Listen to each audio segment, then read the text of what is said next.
no Evangelho de Mateus, capítulo 6, versículos 19 a 21. Mateus, capítulo 6, versículos 19 a 21.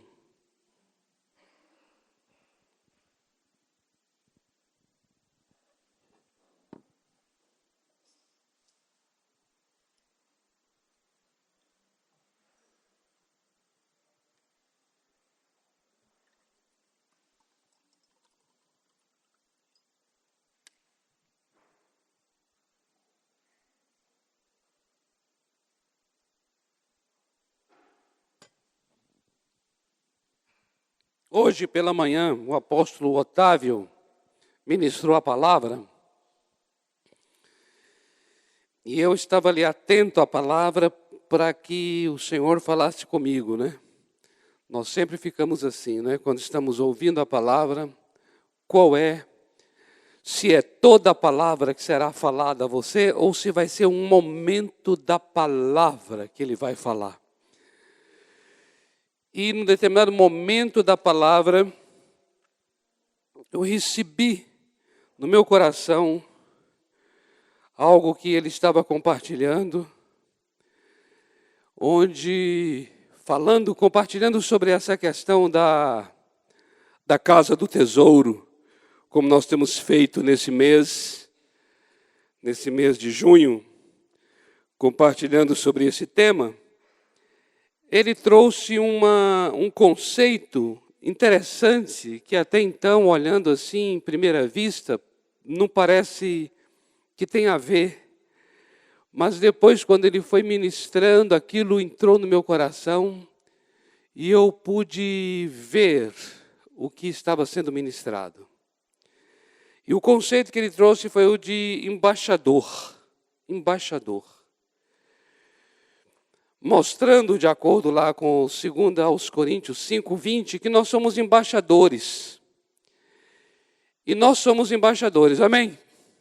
Glória a Deus. E uma característica da embaixada é que a embaixada de um país, né, qualquer país aqui no Brasil, é uma embaixada que ela não vive do que acontece no país, no caso o Brasil. Mas tudo que há na embaixada vive do seu país de origem, tudo. E um exemplo que ele deu, eu achei muito interessante, é assim: as pessoas que residem na embaixada e trabalham nela, no caso, por exemplo, se for embaixada dos Estados Unidos, aqui no Brasil, eles estão muito mais interessados nas notícias dos jornais dos Estados Unidos e não nas notícias dos jornais do Brasil. Então, eles leem, no caso, o New York Times ou qualquer outro jornal norte-americano, muito mais do que os jornais do Brasil, ainda que eles, claro, leem os jornais do Brasil, mas as notícias que, de fato, interferem na embaixada diz respeito às notícias que vêm do país de origem. E enquanto ele trazia aquela palavra, me veio essa ao coração. Essa aqui. Eu falei assim, puxa vida, de fato, essa é uma grande verdade. Como é então que vive nós que somos embaixadores? Então nós estamos numa embaixada. E qual é a embaixada aqui na terra? É a embaixada do reino dos céus. Então, as notícias que nos interessam e tudo que diz respeito ao reino dos céus é o que interfere mesmo nas nossas vidas, e não as notícias da terra onde a embaixada se encontra. Você concorda? Amém? Amados, eu diria assim, isso é uma verdade. E nós concordamos com essa verdade. A grande questão é saber se nós vivemos por essa verdade.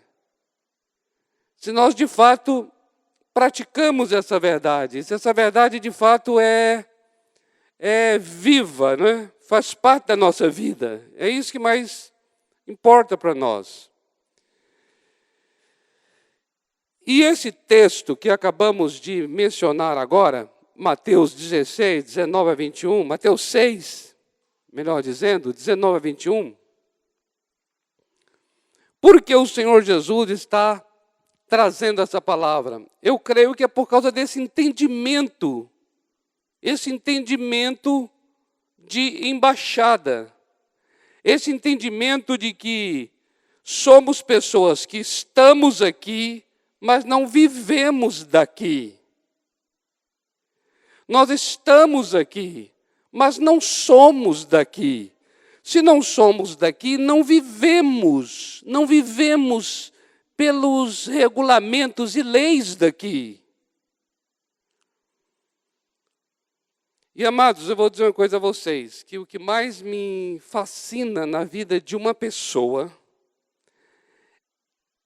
e me atrai na vida dessa pessoa é quando essa pessoa ela é coerente em toda a sua vida com aquilo que ela crê. Isso é fascinante na vida de alguém. Não é simplesmente pessoas que conhecem as verdades bíblicas, mas pessoas que vivem essas verdades, ou seja, pessoas cujas vidas e o que praticam é coerente. É coerente, o que elas vivem é coerente com o que elas creem. Isso é fascinante. Isso é, sabe, para mim, eu quero estar sempre com essa pessoa. Quando eu encontro gente que, de fato, o que ela faz, o que ela realiza, o dia a dia dessa pessoa é todo coerente com o que ela crê. E nós estamos agora diante de um momento aqui, na palavra dessa noite, que muito nos coloca nesse ponto. Qual ponto? O ponto assim, será que o que nós vivemos, de fato, reflete aquilo que nós cremos? Nós, de fato, realizamos aquilo que cremos? Nós somos dos céus. Nós estamos aqui como representantes dos céus. Nós, como igreja, temos uma natureza de cima e não de baixo. Essas são as verdades. Nossa origem está em Deus, no alto, celestial. Nós somos de um outro mundo, de um outro reino. Tudo isso são verdades. A grande questão é, o que nós fazemos, como nós lidamos com as coisas, aquilo demonstra o que essas verdades. Entende a pergunta? O que nós fazemos demonstra essas verdades?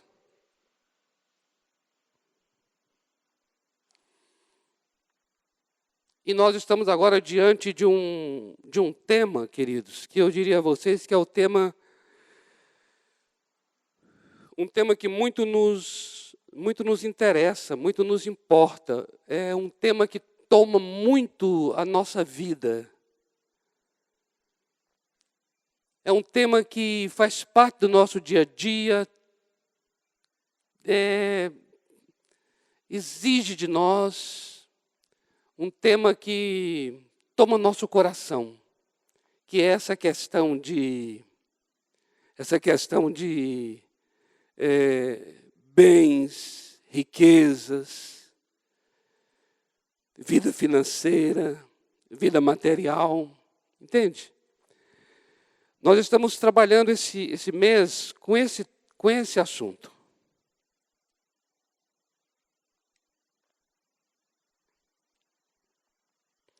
E esse assunto muito nos diz, eu diria a vocês que é interessante esse assunto, porque ele toma nossa mente, nossas preocupações, faz parte da nossa vida. Porque nós estamos sempre lidando com isso, dia a dia, não é? Sempre estamos lidando com dinheiro, com trabalho, com bens, riquezas. Estamos todo dia lidando com isso. Por isso, é um assunto que enche a vida. E por isso tem um poder, esse assunto, de nos tomar por tudo. De nos prender. É um assunto que tem um poder muito grande de nos atrair. Porque tudo, né? A gente, na hora que está com uma pessoa e fala assim, como vai você? Aí ele fala, ele vai contar do trabalho que ele realiza, ele vai contar da profissão onde ele está, ele vai contar da vida profissional, do trabalho dele, ainda que a sua pergunta não tivesse essa intenção. Mas ele sempre responde pelo que ele está fazendo, pelo que nós estamos realizando. Esse assunto toma nossa vida. Por isso esse assunto é crucial aqui agora, quando vamos falar sobre não somos deste mundo. É uma tremenda, eu diria a vocês, que é uma tremenda prova. Esse assunto é uma provação, é uma prova, é um teste. Qual teste? Testando se nós somos ou não deste mundo.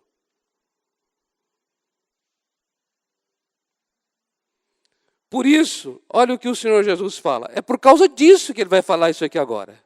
Porque ele sabe o quanto isso pega em nós. Ele vai então dizer o seguinte: não ajunteis. A palavra juntar ou a palavra acumular quer dizer não entesoureis. Porque a palavra aqui quer dizer isso, entesourar. Não acumuleis para vós tesouros na terra,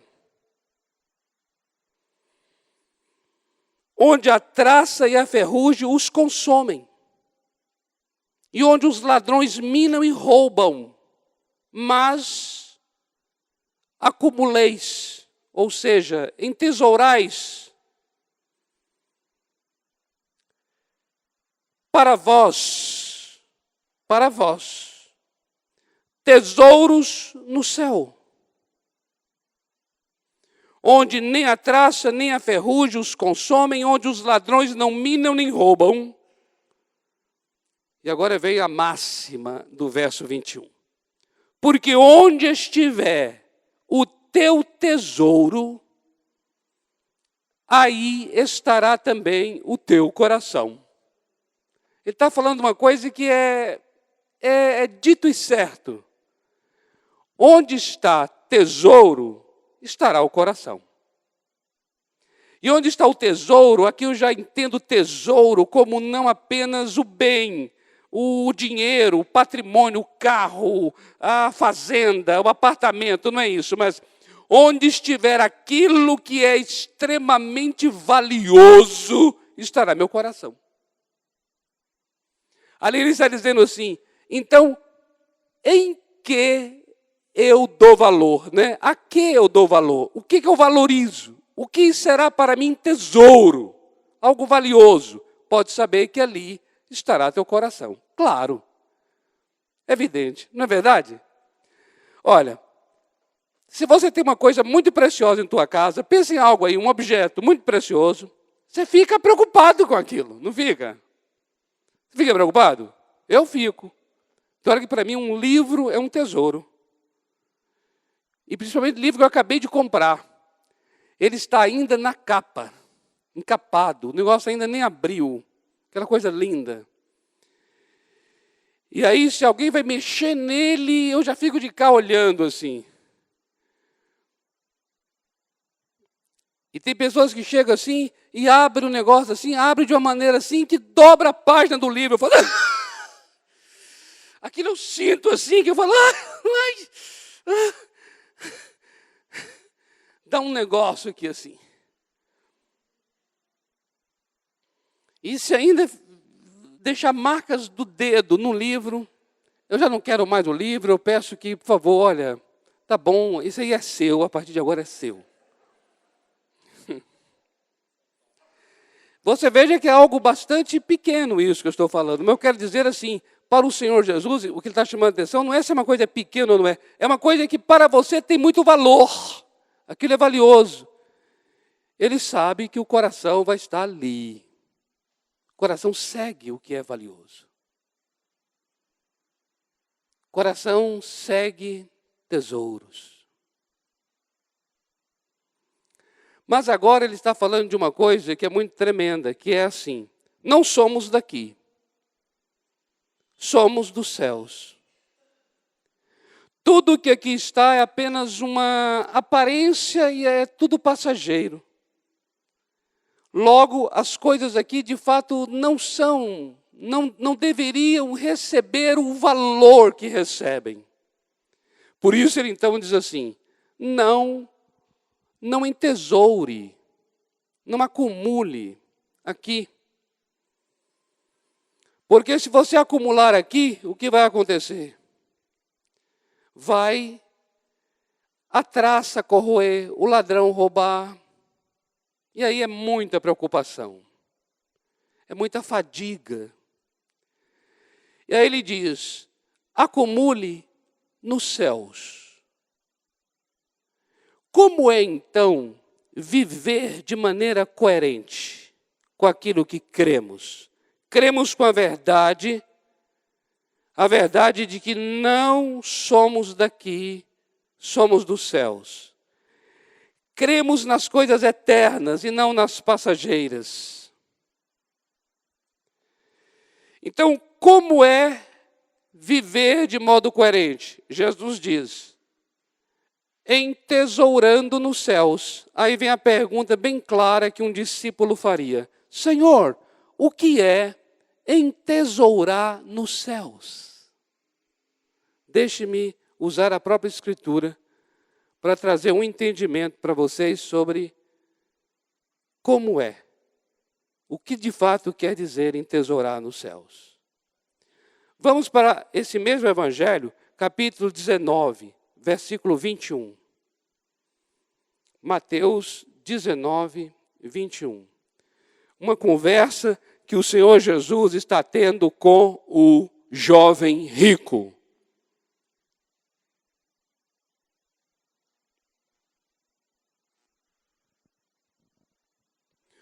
O Senhor Jesus está conversando com o jovem rico.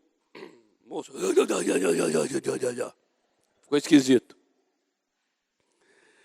Disse-lhe Jesus, se tu queres ser perfeito, vai, vende tudo o que tens e dá-o aos pobres. Agora veja, e terás um tesouro no céu. Você está começando a compreender? Você está começando a ter uma clareza sobre o que é entesourar no céu? Ele está dizendo assim, vende tudo o que você tem e dá aos pobres. Mas ele falou isso para testar o rapaz. Porque o Senhor Jesus sabia que o rapaz era muito rico. Tinha muita coisa. Você vai ver que no verso seguinte, o rapaz fica profundamente triste. Por quê? Porque ele tem muita propriedade.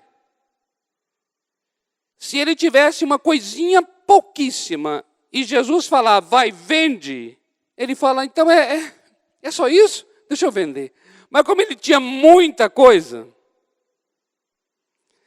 e a questão principal aqui, não é o fato dele ter muita propriedade, mas é o fato de que o coração daquele jovem estava no seu tesouro, porque onde está tesouro, está o nosso coração.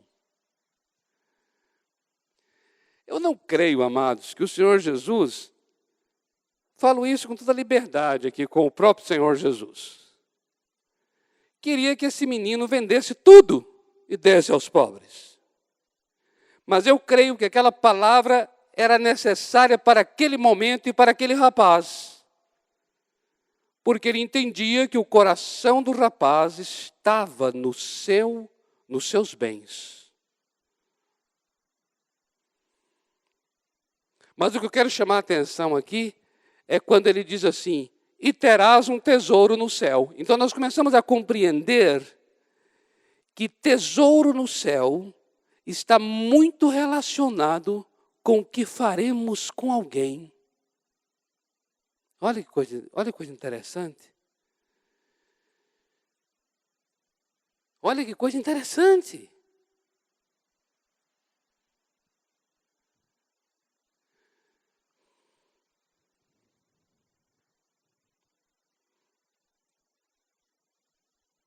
Olha que ele está pedindo aqui para esse rapaz abençoar pessoas que necessitam. Dar aos pobres abençoa quem necessita. E aí ele diz, e terás um tesouro no céu. Então você vê que tesouro no céu está muito ligado com o que faremos com as pessoas. Como nós usaremos as coisas para abençoar as pessoas. Tesouro no céu. Eu queria ler com vocês uma parábola do Senhor Jesus, em Lucas, capítulo 12, a partir do versículo 13. Veja só isso aqui. Lucas 12, a partir do verso 13. Diz assim, disse-lhe alguém dentre a multidão, mestre, dize a meu irmão que reparta comigo herança. Mas ele lhe respondeu, homem, quem me constituiu a mim juiz ou repartidor entre vós? E disse ao povo, acautelai-vos e guardai-vos de toda espécie de cobiça, de ganância. Agora veja essa máxima aqui. Porque a vida do homem não consiste na abundância das coisas que possui. Meu Deus, isso é tão contrário ao pensamento secular, não é? O pensamento secular entende que a pessoa é definida, ou seja, a vida do homem, ou seja, a identidade dele consiste na abundância das coisas que possui. É interessante como a gente conversa um com o outro e fala assim, e aí? Como vai? O que você tem feito? Você faz o quê? Você trabalha em quê? Tudo isso é perguntado antes mesmo de saber até o nome da pessoa. Por quê? Porque parece que uma pessoa é definida pelo tanto que ele possui, ou pelo cargo que ocupa, pela profissão que tem.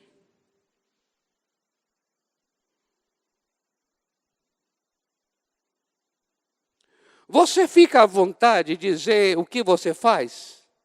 Ou a ocupação que você tem, ou a profissão que você realiza quando você está num grupo de amigos, assim, principalmente gente que não é da igreja?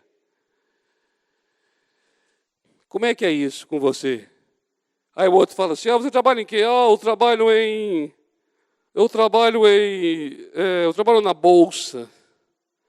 Eu trabalho com importação e exportação. E você? Eu sou advogado. E você, engenheiro? E você aí? Eu falo, eu sou pastor. Aí dá aquele silêncio.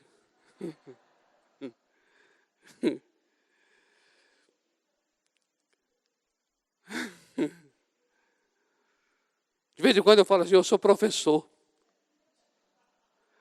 Você é professor? Professor de quê? Eu falo de teologia. Aí para uns, eu sei que ele não vai saber o que é teologia, eu falo teologia, aí ele não vai ter mais assunto, porque ele não sabe o que é. Aí o outro você é professor de quê? Aí eu falo de filosofia da religião. Pronto. Aí a pessoa fala assim, tá frio hoje, hein? Aí muda de assunto.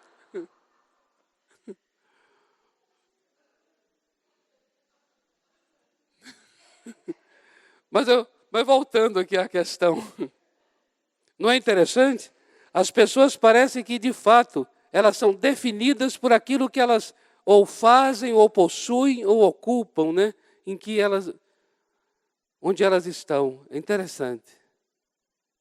Mas o Senhor Jesus vai nos dizer, e amado, o Senhor Jesus nos dizendo isso significa que essa é a verdade e acabou.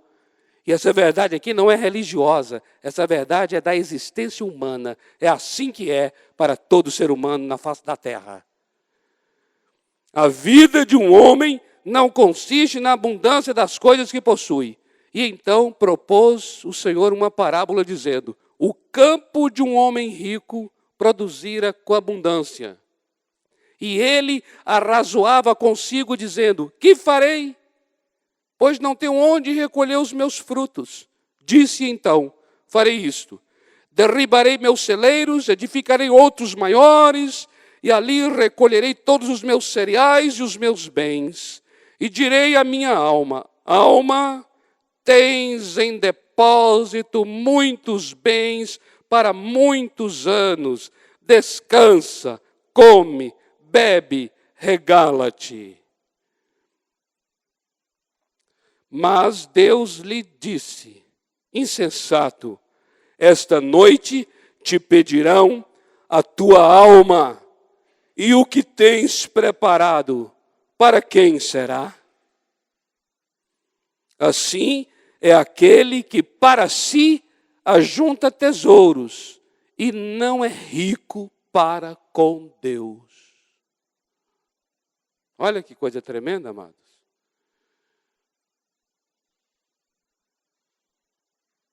Então você já vai aqui clareando mais ainda o que quer dizer ajuntar tesouros nos céus. Olha essa pessoa aqui, queridos. Uma pessoa para armazenar, né? Depósito, acumulando, acumulando. O que pode, amado, o que essa pessoa tem de riqueza que possa pagar por sua alma?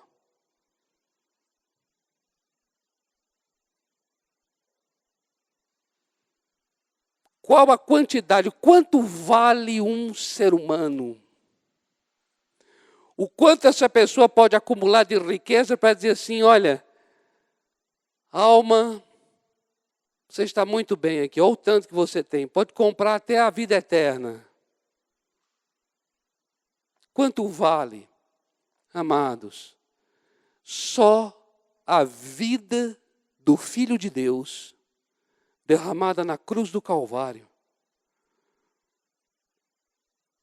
Porque a Bíblia fala que nós somos comprados pelo sangue do Cordeiro. Qualquer outro valor não há como medir. E olha que coisa forte aqui, que Deus vai falar a esse homem que acumula tudo e diz assim, agora descansa, descansa. Você tem tudo. Essa noite pedirão a tua alma. O que você tem preparado? O que você acumulou aí que vai ser suficiente? Nada. O que você tem de riqueza é nada. Para quem será? Assim é aquele que para si ajunta, né, seus próprios tesouros e, no entanto, não é rico para com Deus. Porque a riqueza para com Deus está diretamente ligado a quê? Ao que nós fazemos com o que temos para abençoar pessoas.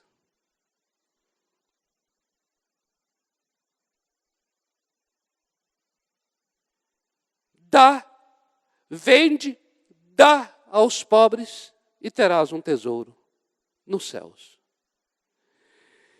E aí nós temos um texto, que eu diria que é o texto que mais nos ajuda a compreender isto, que mencionamos na semana passada, no domingo pela manhã, e eu faço questão agora de trazer aos irmãos, que é 1 Timóteo, capítulo 6, versículos 17 a 19. 1 Timóteo capítulo 6, versículo 17 a 19, diz assim, manda aos ricos deste mundo E quando a palavra aqui ricos, eu queria que você não entendesse só ricos, eu queria que entendesse assim, todos aqueles que de alguma maneira possuem, têm posses.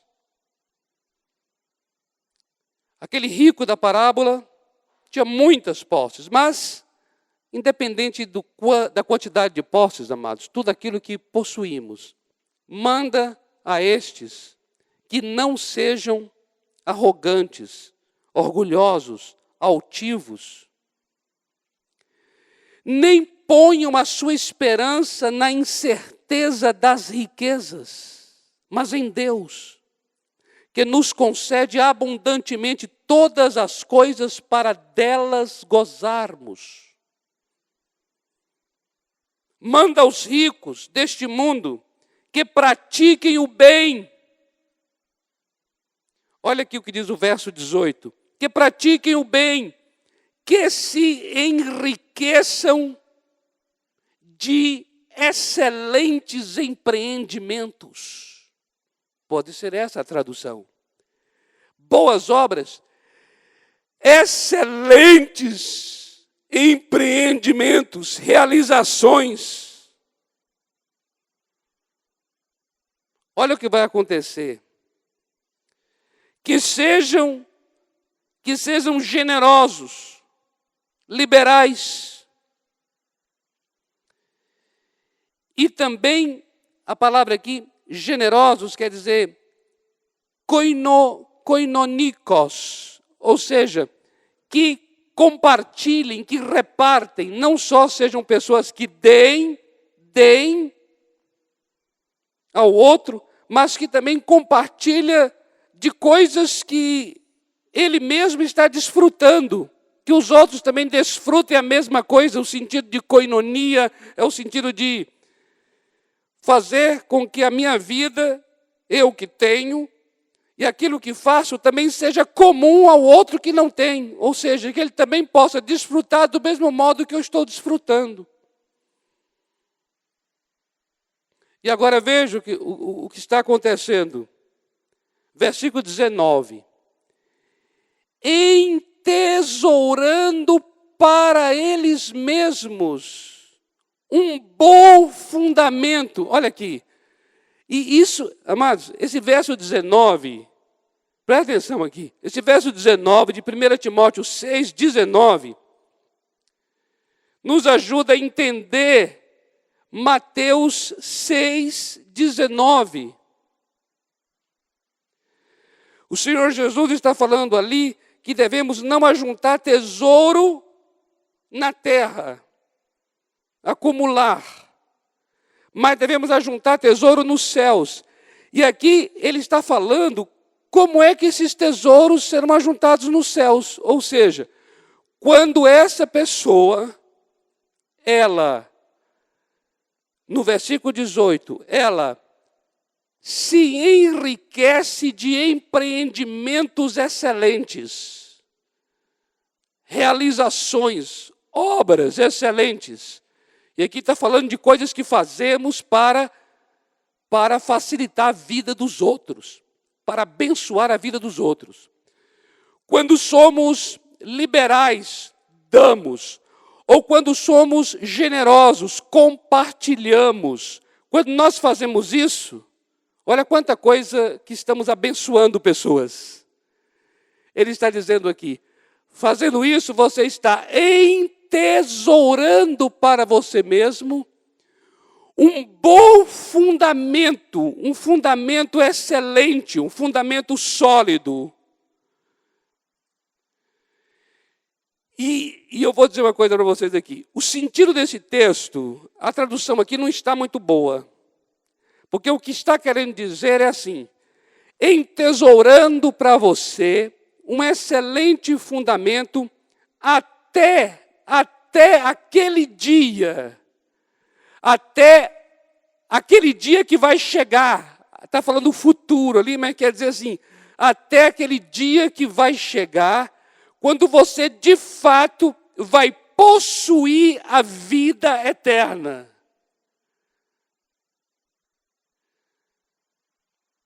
O que o texto está querendo dizer é assim, Você está vivendo hoje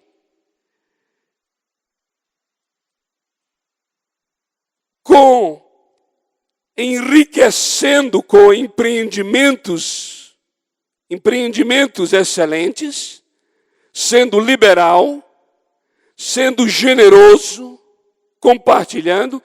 Ao fazer isso, você está trazendo um fundamento muito sólido para a sua vida de alguém que está de fato aguardando algo que ainda vai chegar, onde você vai se apoderar, possuir essa vida eterna. Em outras palavras, você está vivendo hoje segundo aquilo que você vai viver no futuro. Isso é que eu estou chamando aqui, queridos, de uma vida coerente. Sabe? Coerente é uma pessoa que sabe para onde vai. Observa, se eu sei que o que é eterno, as coisas eternas, eu vou me apoderar delas, eu preciso então saber usar as que são efêmeras. Entende? As que são passageiras. Porque, queridos, todas essas riquezas são passageiras. Só que eu tenho que saber usá-las de tal maneira que eu estou construindo um firme fundamento para a minha vida por causa de uma vida eterna que eu já tenho, mas haverá uma possessão. Eu vou me apoderar. Ali fala verdadeira vida, mas o sentido lá é vida anionios, ou seja, vida sem começo e sem fim. Eu vou me apoderar de uma vida que não tem começo e não tem fim, e por causa disso, hoje, eu sei usar as coisas que têm começo e têm fim. Isso é isso que eu acho. Por isso que eu falo, me fascina uma pessoa, me fascina uma empresa, alguém que tem um entendimento, e você vê na prática da pessoa, no uso que ela faz das riquezas, do dinheiro, das posses, dos bens, você vê a marca da vida eterna. A marca da vida eterna. É gente que viu a vida eterna. Viu. Falar em viu. Forward.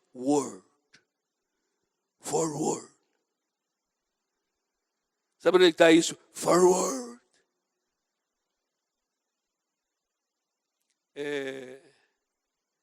Hebreus capítulo 11. Queria ler com vocês. Olha que coisa linda isso aqui. Hebreus 11. Hebreus 11. Hebreus 11, a partir do verso 8. Pela fé, Abraão, sendo chamado, obedeceu, saindo para um lugar que havia de receber por herança. E saiu, sem saber para onde ia. Atenta para o verso 9. Pela fé, peregrinou. Porque nós somos peregrinos. Peregrina é gente passageira. Peregrinou na terra da promessa. Promessa quer dizer, o que é meu? O que é meu? O que é meu? O que me foi dado. Logo, o que eu possuo. Eu possuo. Terra da promessa não é do outro, é minha. Me foi prometido. Só que eu ando na promessa como um peregrino. E olha como eu vou andar como peregrino. Peregrinou na terra da promessa como em terra alheia.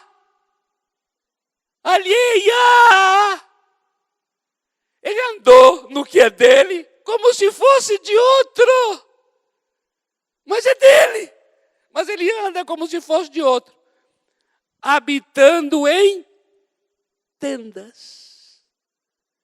Habitar em tendas, sabe o que é? Constrói, desconstrói, constrói, desconstrói.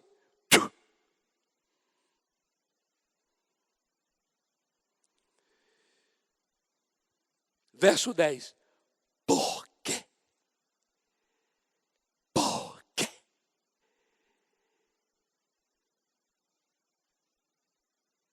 Ele habitava em tendas na terra da promessa. Por quê? A pergunta. A resposta. Por quê?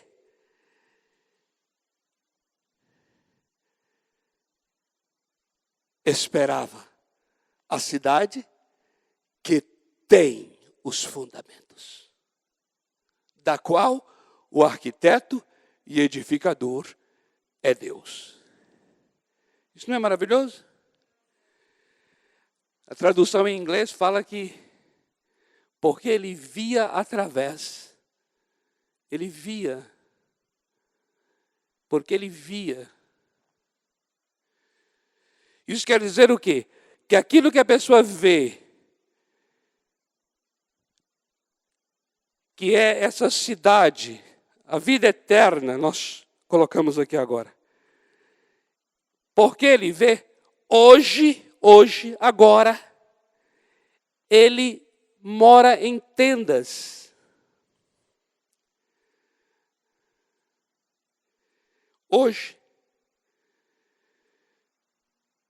E ele hoje mora em tendas porque ele viu. O que está acontecendo é assim, o futuro influencia o presente dele.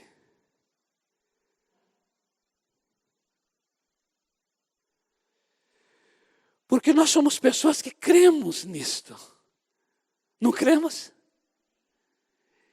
Quem te acompanhar durante um mês, se você tiver uma testemunha ocular, assim, uma pessoa que vai ficar silenciosa durante um mês te acompanhando, no final desse um mês ela vai dizer assim, de fato, existe os céus, existe a verdadeira vida, existe a vida eterna mesmo. Porque o modo como essa família vive reflete aquilo que ela crê. Ou será que depois de um mês de conviver com você e comigo, vai dizer assim, eu acho que a vida toda é só essa aqui. Porque o que eu convivi com essas pessoas, parece que só existe esse mundo aqui e não vai existir mais nada. Qual será o resultado, hein?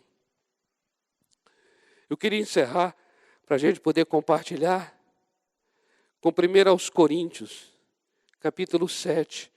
O apóstolo Paulo está falando de casamento. Por favor, não leve muito a sério o que ele está falando de casamento aqui, não. Com todo respeito ao apóstolo Paulo, vocês vão entender, viu? Eu não estou desrespeitando ele, não. Ele mesmo fala assim, isso aqui é opinião minha, e não do Senhor, é minha.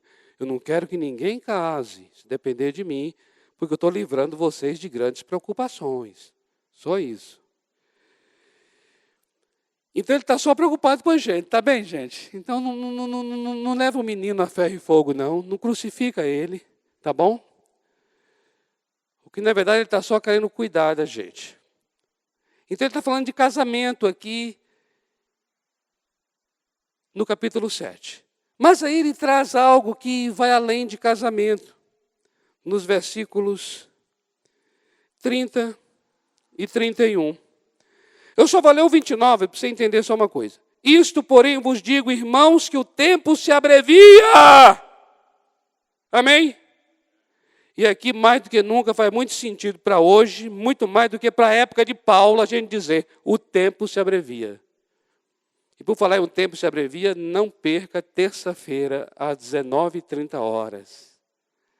O apóstolo Alice está aqui ministrando Apocalipse, a volta do Senhor Jesus, e agora vai apresentar sobre a realidade presente do nosso século, o que tem acontecido em nossos dias, comparado ao que está já profetizado nas Escrituras. O tempo se abrevia. Aí ele vai dizer assim, pelo que doravante os que têm mulher sejam como se não a tivesse. Tá bom? Olha os homens aí. Os homens não gostam muito desse texto. Mas tudo bem. Entenda bem o que está querendo dizer, viu, amados? Ele não está querendo dizer que não deve ter a mulher, não deve estar casado, não é isso. Mas aí ele vai dizer uma coisa, versículo 30. Porque ele está querendo falar algo muito além da questão do casamento. Os que choram como se não chorassem. Os que folgam como se não folgassem. Os que compram como se não possuíssem. Os que usam deste mundo como se dele não usassem em absoluto, porque a aparência deste mundo passa. É isso que está querendo dizer. Entende, amados? Então, nós vamos orar agora. Quero te abençoar em nome de Jesus, para que a minha vida e a tua vida seja coerente com aquilo que você crê. O meu coração e o teu não seja enganado. Não esteja preso e nem apegado a coisas que só nos trazem fadiga, ansiedade, cansaço. Como diz a própria palavra de Deus, os nossos olhos estejam atentos nas coisas que não se veem e não nas que se veem. Porque as que se veem são temporais, passageiras, e as que não se veem são eternas. A minha pergunta agora para você refletir na mesa é assim: a tua vida reflete aquilo que você crê? O que você faz demonstra o que você de fato crê? Pai, em nome de Jesus, eu quero abençoar a tua igreja reunida hoje, aqui nesta noite, com a tua palavra. E eu quero liberar sobre cada um, Pai, a revelação do Espírito Santo, para mostrar a nós os nossos embaraços, os nossos pesos, os jugos que estamos carregando. Pai, em nome do Senhor Jesus, sejam quebrados nesta noite mesmo. O Senhor venha revelar aquilo que tem tomado o nosso coração, aquilo que temos valorizado de tal maneira que o nosso coração está preso a isso. E queremos agora, à luz da tua palavra, reconhecer se esse valor é uma prisão, se esse valor, Senhor, é um jugo pesado. Onde está o nosso coração, Senhor? Eu oro agora e abençoo esta igreja, cada um aqui reunido, para que o coração esteja nas coisas dos céus, tesouros dos céus, entesourando para o céu, investindo em vidas, em vidas, em vidas. Senhor, eu oro agora para que o Senhor venha inspirar esta igreja para empreendimentos excelentes, obras magníficas. Pai, nós temos desafios agora, aqui nesse lugar, para este local, para este templo, mas eu também oro para coisas ainda além destas, que o Senhor venha inspirar cada filho e filha nesse lugar, para atos, empreendimentos magníficos, excelentes. Queremos, Senhor, nos gastar e nos deixar gastar. Queremos, Senhor, fazer isso em prol de pessoas, em prol de vidas, em prol de libertação de vidas, de salvação de pessoas, em prol do pobre, da viúva, do necessitado, em prol daqueles que estão nas trevas. Senhor, nós queremos usar as inteligências que o Senhor nos deu, as criatividades que o Senhor nos deu, talentos, dons, tanta coisa linda que está aqui nesse salão hoje. Queremos usar isso para abençoar pessoas. Queremos usar isso para abençoar pessoas. Por isso eu libero nesta noite as ideias dos céus. Eu libero as criatividades do alto, Senhor, para que nasçam o mais rápido possível os empreendimentos excelentes, para que vidas sejam abençoadas. Nós queremos, Senhor, nós queremos edificar um fundamento sólido para a nossa vida. Nós não queremos andar, Senhor, em torno de nós mesmos. Não queremos acumular para a nossa própria vida. Oh Deus, em nome do Senhor Jesus, levanta nossos olhos para ver quanta coisa, quanta energia nesse lugar, quanta força física, força psíquica, quanta força, quanto talento, quanto sentimento, quanta emoção linda que há nessa casa, quanta compaixão nesse lugar, quantos recursos sobrenaturais, quanta coisa o Senhor tem nos dado. Oh Deus, nós queremos aplicar isso para entesourar nos céus, para entesourar nos céus. Oxe, alabaia. Deus, desembaraça nossos pés. Nós estamos muito voltados, em si mesmados. Senhor, em nome de Jesus, levanta nossos olhos nesta noite. Dá-nos olhos para ver coisas tremendas que ainda precisam ser realizadas. Porque o tempo se abrevia, o tempo se abrevia, o tempo se abrevia. Deus, nós queremos usar deste mundo como se dele não usássemos. Deus, em nome do Senhor Jesus, venha uma sabedoria para cada mesa agora. Venha uma sabedoria para cada mesa nesta noite. Em nome do Senhor Jesus. Amém. Amém, amado?